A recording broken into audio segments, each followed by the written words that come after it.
Hello दोस्तों, स्वागत है आपका। सिंधु घाटी सभ्यता के बारे में पढ़ेंगे आज हम। देखिए, सिंधु घाटी सभ्यता जो है परीक्षा की दृष्टि से काफ़ी महत्वपूर्ण पॉइंट रहता है। हर एग्जाम में लगभग इससे क्वेश्चन बनते ही हैं। तो सबसे पहले तो देखिए, हम बात करते हैं जो सिंधु घाटी सभ्यता है उसकी सर्वमान्य तिथि कितनी है। 2350 ईसा पूर्व से 1750 ईसा पूर्व मानी गई है। जिसका हम लोगों ने कैसे पता लगाया है, मान लीजिए वैज्ञानिकों ने, तो रेडियो कार्बन C14 जैसी नवीन पद्धति से इसका हमने पता लगा पाया है कि इसकी जो सर्वमान्य तिथि है 2350 ईसा पूर्व से 1750 ईसा पूर्व तक मानी गई है। आगे देखिए, इसको कांस्य युग के अंतर्गत ही माना जाता है, या फिर ऐसा कह लीजिए कि कांस्य युग इसके अंतर्गत आता है। ठीक है, इसको कांस्य युग भी कहते हैं, लेकिन हम मानते हैं कि कांस्य युग इसी सभ्यता के अंतर्गत आता है, सिंधु घाटी सभ्यता।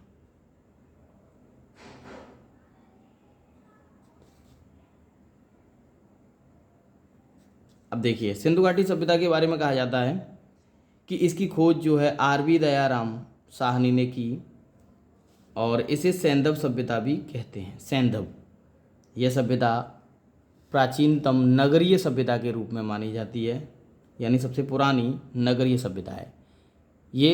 इस सभ्यता में नगरों का विकास हुआ है, नगरों से संबंधित है ये।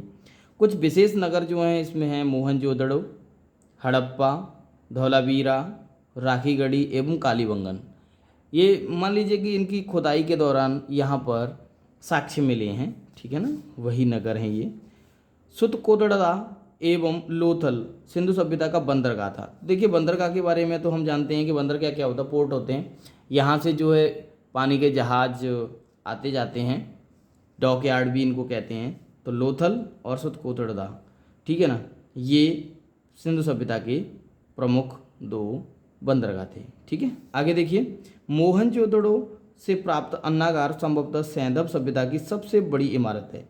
यानी जो यहाँ अन्नागार मिला है, अन्नागार का मतलब होता है जिसमें भंडार, अन्न के भंडार जो होते हैं उनके बारे में अन्नागार कहा जाता है उनको। उनके बारे में यहाँ कहा गया है कि ये सिंधु सभ्यता की सबसे बड़ी इमारत है संभवतः, यानी कि इससे बड़ी शायद अभी तक तो नहीं मिल पाई है। ठीक है ना, आगे देखिए, मोहनजोदड़ो से प्राप्त स्नानागार एक प्रमुख स्मारक है।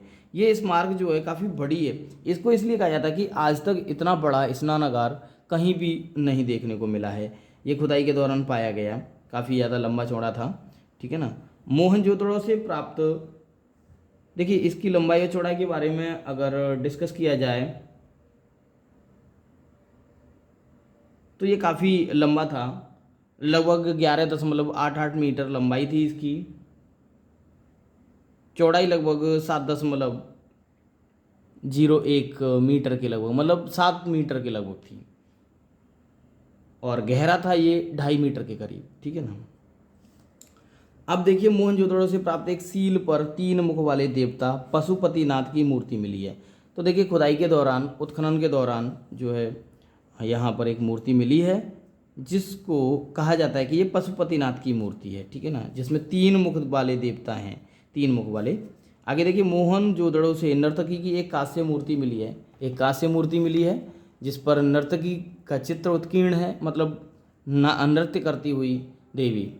ठीक है ना, चलिए, या नृत्य करती हुई कोई स्त्री जिसका चित्र उत्कीर्ण है उस मूर्ति में। आगे देखिए, सिंधु सभ्यता की लिपि भाव चित्रात्मक है। ठीक है, दाईं ओर से बाईं ओर लिखी जाती है ये। ठीक है ना, और इस समय की मुख्य फसलें हैं गेहूं और जौ।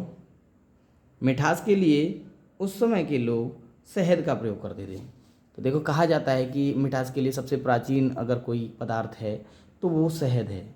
ठीक है ना, आगे देखिए, सुतकोटड़ा, कालीबंगन एवं लोथल से घोड़े का कंकाल प्राप्त हुआ है।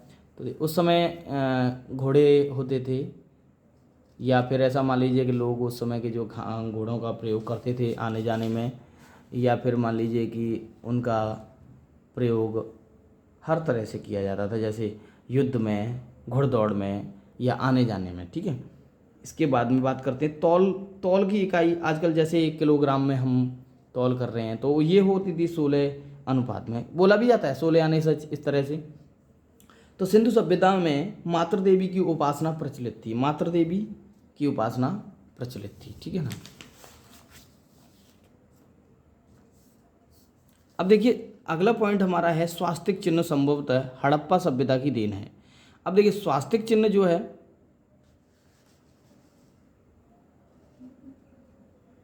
देखिए स्वास्तिक चिन्ह जैसे कि हम लोग बनाते हैं अपने घरों पर, कहा जाता है इसके बारे में कि हड़प्पा सभ्यता की देन है। इस चिन्ह से सूर्य उपासना का अनुमान लगाया जाता है, यानी सूर्यदेव की उपासना उस समय की जाती थी, इस बात का अंदाज़ा लगाया जाता है स्वास्तिक चिन्ह से। ठीक है, आगे देखिए पशुओं में कुबड़ वाला सांड विशेष पूजनीय था। जो कुबड़ वाला सांड होता था उसको बहुत ही ज़्यादा पूजनीय माना जाता था।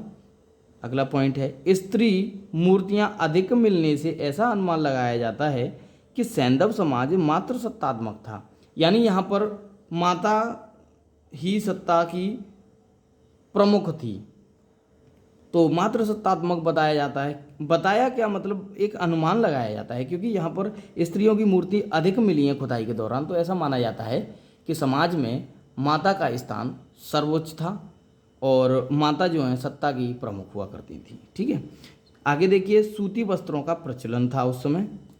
मनोरंजन के लिए उनके जो अलग अलग तरीके से खेलना, पासा खेलना, चौपड़ खेलना, शिकार करना, मछली पकड़ना आदि वे मनोरंजन के लिए ऐसे कार्य करते थे मनोरंजन हेतु। आगे देखिए सिंधु सभ्यता के लोग काले रंग से डिजाइन किए हुए लाल मिट्टी के बर्तन बनाते थे। तो जो हमने पढ़ा है कि वो जो काली मिट्टी से डिजाइन किए हुए लाल मिट्टी के बर्तन, काले रंग से डिजाइन की जाती थी, यानी लाल मिट्टी से बनाए हुए बर्तनों पर काले रंग से कई तरह के चित्र वगैरह बनाना, ये सभी डिजाइंस वगैरह तैयार करना। आगे देखिए सैंधव सभ्यता के विनाश का संभवतः सबसे प्रभावी कारण था बाढ़। क्या था? बाढ़ था। मतलब ये कहा जाता है कि यह सभ्यता जो है बाढ़ की वजह से ही विलुप्त हो गई। विलुप्त क्या कहेंगे इसको, मतलब इसका विनाश हो गया या समाप्त हो गई। आग में पकी हुई मिट्टी को टेराकोटा कहा जाता है।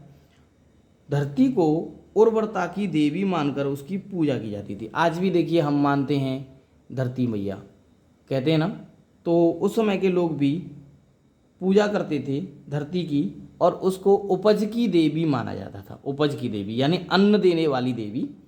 आगे देखिए शवों को जलाने एवं गाड़ने दोनों प्रथाएं प्रचलित थीं, यानी दोनों प्रकार की कैसे थी देखिए उनके साक्ष्य मिले हैं। हड़प्पा में शवों को दफनाने की, जबकि मोहनजोदड़ो में जलाने की प्रथा प्रचलित थी या विद्यमान थी। यानी ऐसा खुदाई के माध्यम से पता चला है कि शवों को जलाने एवं गाड़ने दोनों तरह की प्रथाएं प्रचलित थीं सिंधु घाटी सभ्यता के समय में। ठीक है, तो ये तो थी हमारी सिंधु घाटी सभ्यता से संबंधित कुछ जानकारी।